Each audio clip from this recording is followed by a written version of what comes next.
Over the last few years, there has understandably been a lot of attention paid to the ballooning government debt in the USA. Interest repayments alone are now one of the largest government expenditures in the country, and it only looks to be getting worse. New legislation is projected to only further widen the deficit between government income and spending, which means the rate of debt accumulation will have to increase to accommodate this. Now, the USA is a special economy, which for now at least controls the world's reserve currency, so it has more wiggle room to run these kinds of deficits before getting itself into too much trouble. But it's also not magic. The US federal government is now the most nominally indebted institution in history. Eventually, through one means or another, someone is going to pay the price for this debt. Whether that's the next group of workers through higher taxes, everybody through inflation, or future generations through a complete economic collapse. The latter seemingly being the popular option at the moment. But anyway, on the other hand, China outwardly seems like the flip side of this situation. It has its debts far more under control, being just 84% of GDP compared to 123% in the USA or 250% in Japan. And on top of that, it's actually one of the biggest purchasers of other people's debt. During the back and forth trade negotiations between the USA and China, one of the People's Republic's biggest hidden weapons was the fact that they owned hundreds of billions of dollars worth of US debt. The optics were pretty clear. The USA is the borrower taking on more and more debt, and China is the lender saving for the future. Except that's not exactly true. Just a little bit of digging under the surface reveals that China is arguably more indebted than the USA is. And depending on which numbers can be believed, its debt levels could actually be more than 3 times as high. But this all needs a significant amount of context. China is a country with a very different government, private sector, and overall economy. So, how bad is China's debt situation really? How are they proposing to use their own lending as an economic weapon? And finally, if debt is just debt, why is it treated so much differently in the eyes of economists? Here's something that's already saved us a ton of stress in the past. Saily, the easiest way to get mobile data when travelling abroad. If you've ever landed in a new country and instantly needed to find your hotel, order a ride, or just look up where to eat, then you know how valuable fast internet is. Saily makes that easy. It's an app that gives you instant access to over 200 countries using an eSIM, no physical SIM cards, no confusing plans, and no waiting in line at an airport kiosk. You just pick your destination, activate your plan, and you're online the moment you land. It's something I've recently personally used on my trip to Northern Europe, and it saved us countless times from navigating around ordering ride shares or just finding a spot to eat. Having fast, secure internet made everything way easier. Plus, Saily has some smart privacy features too, like ad blocking and virtual location settings, if you're someone who likes to stay a little bit more under the radar when browsing abroad. So, whether you're planning a big trip or just want to back up for spotty Wi-Fi days, I really recommend checking it out. Use the QR code on screen and the code ECONOMICS to get 15% off any data plan. Huge thanks to Saily for sponsoring this video.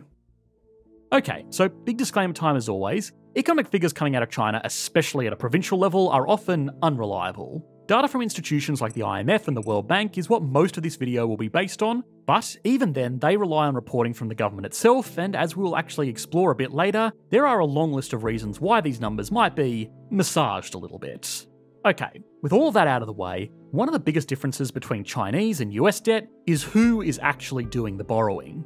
In China, the debt is a lot better hidden and spread out over multiple levels of government corporations, and special entities that exist just for taking on debt off the books. Now, of course, in the USA, the federal government is responsible for the vast majority of public borrowing, but the country also has state and local governments that do take out their own debt. The difference is that in the USA, all of this regional government debt collectively equates to about 12% of GDP, which means including federal debt, the country has a government debt to GDP ratio of about 132%. Not great, not terrible, again considering the US dollar's status as a global reserve. Now in China, provincial governments have a lot more capacity and much more of an incentive to take on debt to fund big projects. Again, reliable figures are a little bit harder to pin down since the country does not have the same public reporting standards, but conservatively, the debt owned by provincial and local governments in China amounted to at least $12.6 trillion in 2023. That represents roughly 76% of the country's total output, which means collectively, Chinese government debt now equals 160% of their GDP, or about 30% higher than the USA's. Now, to make matters worse, that still doesn't account for state-owned enterprises, which in China performs something of a dual function between a private firm that wants to return profits and a government department that will operate to achieve the goals set down to them by the party. For example, the China State Construction and Engineering Corporation is the largest construction company in the world with over $320 billion in revenue. It does make a profit, but it's owned by the Central People's Government, which means two things. For starters, it builds what the government wants it to build, from small local infrastructure projects all the way up to the multi-billion-dollar Beijing airport. These strategic developments also extend beyond the borders of the country as well. China State Construction and Engineering is involved in dozens of major construction projects with partner states, including the construction of an entirely new capital city in Egypt. These projects serve national interests, but they are not technically conducted or funded by the government itself. Instead, these companies just borrow the money so the government doesn't have to.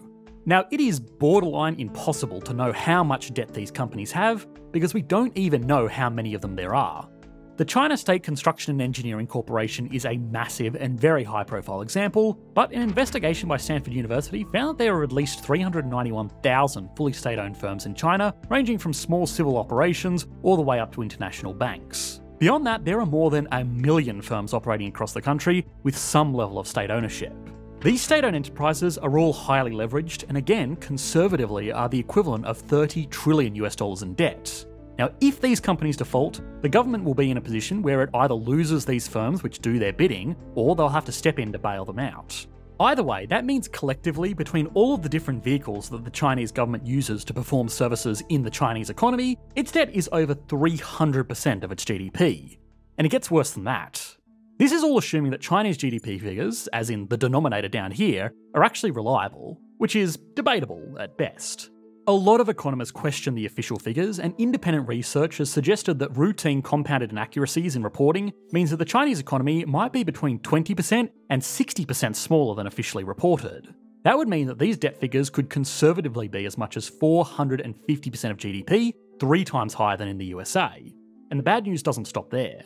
Despite being a massive economy like the USA, China still doesn't have quite the same borrowing reputation. A lot of attention has been paid to the US debt being downgraded over time from AAA to AA+ with most rating agencies, thanks to a combination of high sustained borrowing, lower than recommended tax receipts, and the game of chicken that they like to play once every few months with their debt ceiling. Now, these downgrades do have an impact, and they can affect how cheaply a country can borrow. Someone looking for a low-risk fixed-income bond could lend money to the USA, but if a country like Switzerland was also selling bonds to raise money for their government, then they are a safer option, which means their interest rate should be lower, all other things being equal.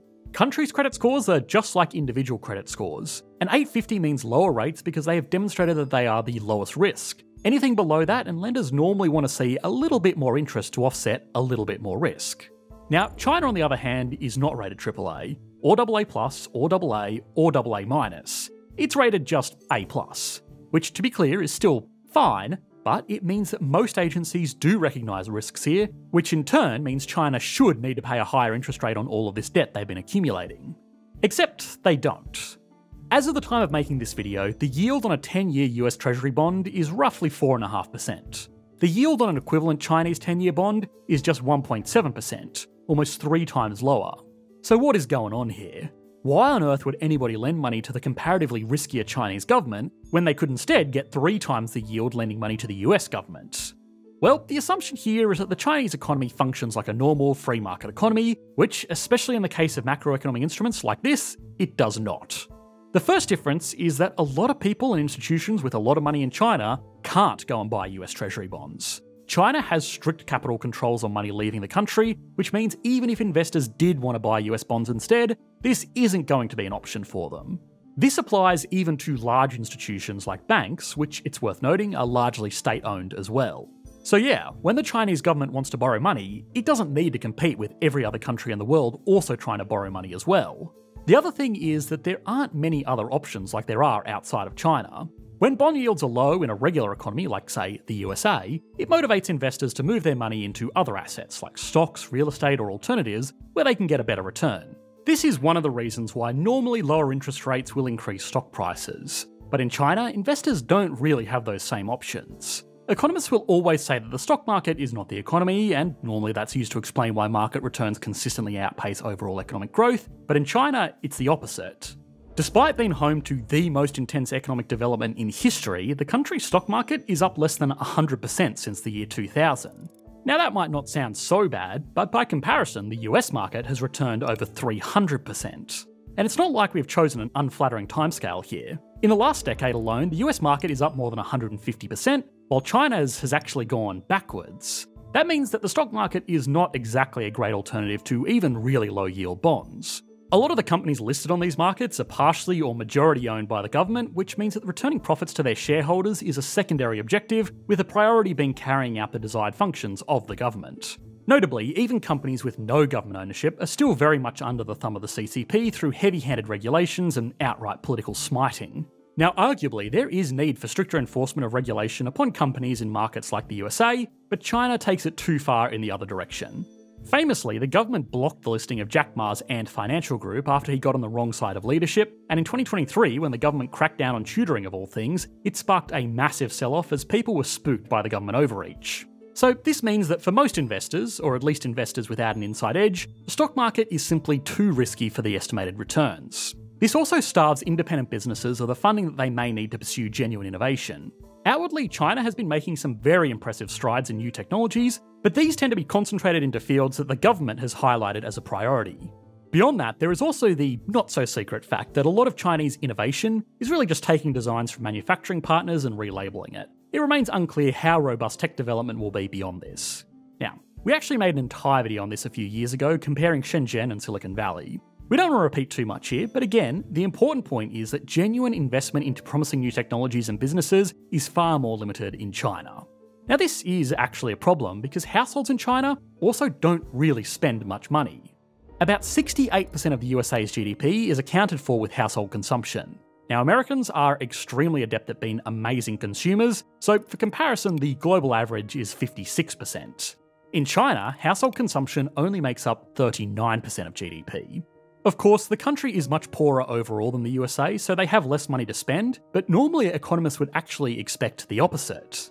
Poorer countries should naturally spend more of their total output on consumption because people need to spend more of their income just to maintain the essentials, and largely that is what happens. But again, China is different. Now, to be fair, today it's a middle-income country, but even back in the early 2000s, its people were spending barely anything of barely anything. So the country's been bringing in a lot of money through massive exports, it hasn't been spending it, and the stock market has been more or less ignored by most regular investors. So then, where is all of this money going? Well, of course, there is at least one asset class that has up until recently been extremely popular, and that is real estate. And real estate is connected to the debt problem in a number of ways. Chinese real estate is the single largest asset class in the world. The country has taken its wealth from being the workshop of the world and invested it straight into real estate speculation. This has caused a lot of problems. We generally consider housing unaffordable in a city if the average home costs more than 5 times the average income. In Los Angeles, for example, it's about 7.5 times. Sydney is 13 times, and in London, the average home costs 19 times the average income. But in Beijing, that number is closer to 35 times. Their cities are now just as expensive as major global centres in the West, but average incomes are still much further behind. With an impressive savings rate and nowhere else to put their money, real estate has gone further than transitioning from a home to an asset class. It's now really the only asset class. With that, the country has also slowly built up a lot of household debt as well, mostly going to fund increasingly out-of-reach property purchases. Now, a real estate crisis by itself is one thing, and the potential for this literal house of cards to come tumbling down is very real in China, but this also caused another curious problem: deflation. Prices for houses have gone up, but as people have been desperately saving everything they make to afford these homes, prices for general consumer goods in China have been more or less flat for the last 25 years. The country is really good at making stuff, but really bad at buying it, so supply outstrips demand, and this is the logical outcome. Now, that might sound like a good problem to have, but it's not. Stagnant prices stagnate an economy because it removes the motivation to both spend or invest. One of the big reasons why people doing something like saving for retirement invest into productive businesses is because they hope that the returns that business generates will outpace inflation, preserving their buying power long term. Without that inflationary stick at their back, there is less motivation to invest into productive businesses, and without consumers, there's less motivation for those businesses to exist at all. For now, that's been okay, because just like the world outsourced jobs to China, China outsourced consumption to the world. But heightened trade tensions and emerging competitors could seriously jeopardise this lifeline. China knows this, which is why they've been trying to stimulate domestic consumption for a long time now, and one of the ways they've been doing that is by taking on a lot of debt to pump a lot of money into their economy. But again, where is this money coming from? International investors are not nearly as interested in buying Chinese government bonds as they are in US government bonds, and that's because, even despite the risk of China's money markets, they are again paying far less than the comparatively risk-free US bonds. The actual answer to where this money is coming from is it's been made up. We all like the money printer memes, but between 2000 and the end of 2019, the M2 money supply in the USA roughly tripled. Of course, things got a little bit spicy after COVID, and economists slightly redefined this metric, hence the big spike. But even still, in China by comparison, the money supply sextupled, which probably doesn't mean anything to most of you watching, but it means that it multiplied 16 times over. I just thought the word sounded fun to say. Anyway, that means the money supply in China has grown 4 times faster than the money supply in the USA. That's because when China wants to borrow, it just gets one of its state-owned banks to bippity-boppity boop some cash into existence and loan it to whatever level of government or state-owned enterprise needs it. Now again, the USA and most other advanced economies do this as well, but not to the same extent. It's the most logical question in all of economics. Why can't governments just print more money to pay for everything? Of course, the usual answer to this would be that it would cause rampant inflation. Normally, creating that much money that quickly would cause prices to rise because there is more money chasing fewer goods. But that hasn't happened in China, at least not yet.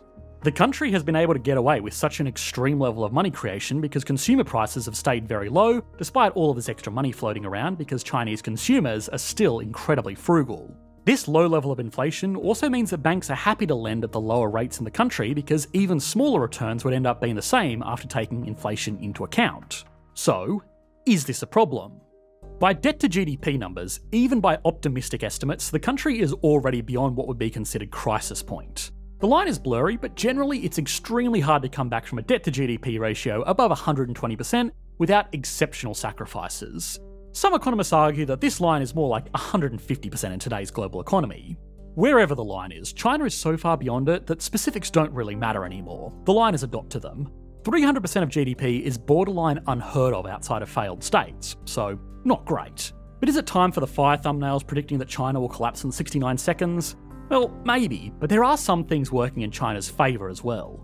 Normally when we consider debt on a personal level, we consider 2 ratios. Debt to income, which is roughly analogous to debt to GDP, and also debt versus assets.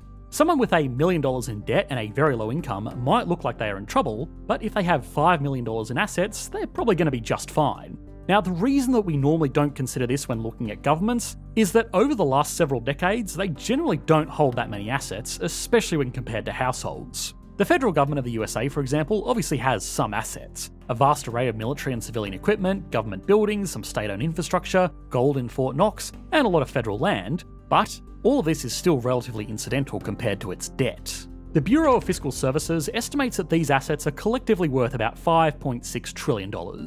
So yeah, not nothing, but not really enough to put a meaningful dent in the $30 trillion worth of debt and $15 trillion worth of unfunded commitments, which means the US government has a net worth of around negative $40 trillion. The other thing is that a lot of these assets are not exactly liquid. There has actually been growing talk about selling off federal land holdings in western states to help pay down some debt. But releasing that much real estate onto the market could significantly destabilise the local economy, and ultimately it would take decades without accepting fire sale prices. Beyond that, clearly the USA has a lot less interest in selling something like an aircraft carrier or a B-2 bomber as a completely random example and not something I had to include for the algorithm. Anyway, that's why wealth isn't really a consideration for countries like the USA and most advanced nations for that matter. But China is different.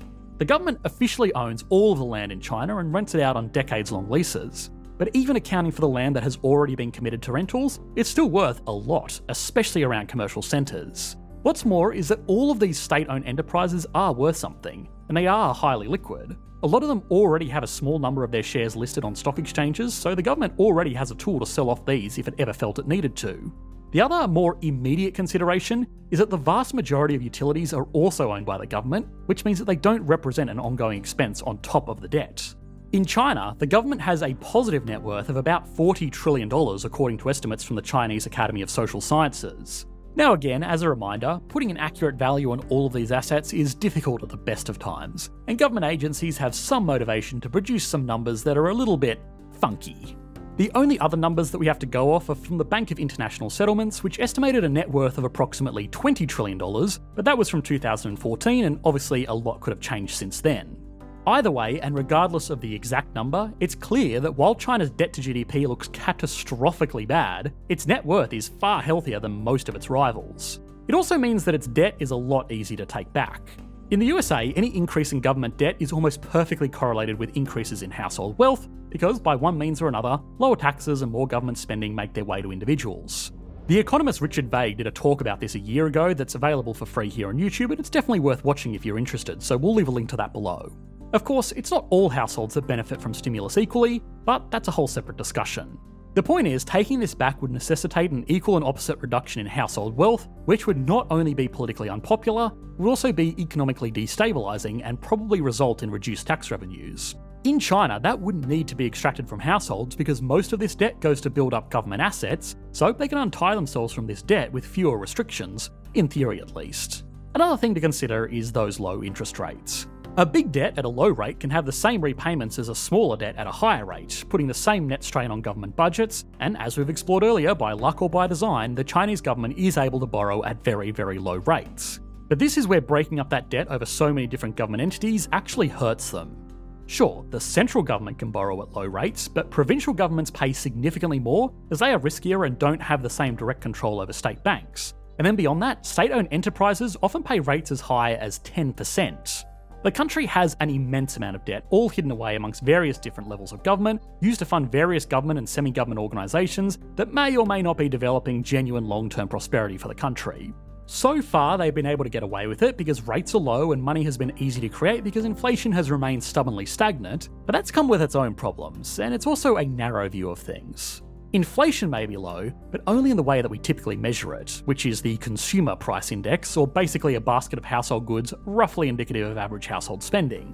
Yeah, sure, those items have had incredibly stable pricing because the country basically makes everything, and the average consumer is still very frugal. But inflation is basically like holding a balloon in your hand. Fill it up with enough money and it's going to bulge out somewhere. Sometimes this is consumer prices or stock market prices, but in the case of China, it's clearly been real estate prices. Unfortunately, this is not a particularly productive asset class. If the housing bubble continues to wobble or general inflation takes hold, China could be in a lot of trouble. A debt burden that large, even if it is owned by internal state-controlled banks, is always going to be unwieldy. But there is probably a bigger takeaway in all of this, and that is that the Chinese economy is incredibly weird. We've been comparing figures to the USA as the most logical peer, but in reality, it just functions completely differently. The USA has a private sector that's underregulated with too much capital being thrown around. China is overregulated with the government really pushing out most natural development. The USA overconsumes, China underconsumes. The USA has had problems with stubborn inflation, China deflation. And yeah, when it comes to debt, the situation isn't as adversarial as it would look on the surface. China may buy a lot of US debt, but it has a lot of its own that it's buying from itself. A real falling out between these two economies wouldn't have a winner and a loser, it would just have losers. It is easy to look at current global events and conclude that this is China's time to shine because the USA is making so many missteps. But that's also unfair. China has just as many, if not more problems than the USA. They're just a lot better at keeping it to themselves. Now, one of the root causes of this weirdness is of course the government itself, or rather the party. But even that is widely misunderstood, and we've made an entire video on the hierarchy of the CCP to see who has control over what on our new channel Context Matters. You should be able to click to that on your screen now. Thanks for watching, mate. Bye.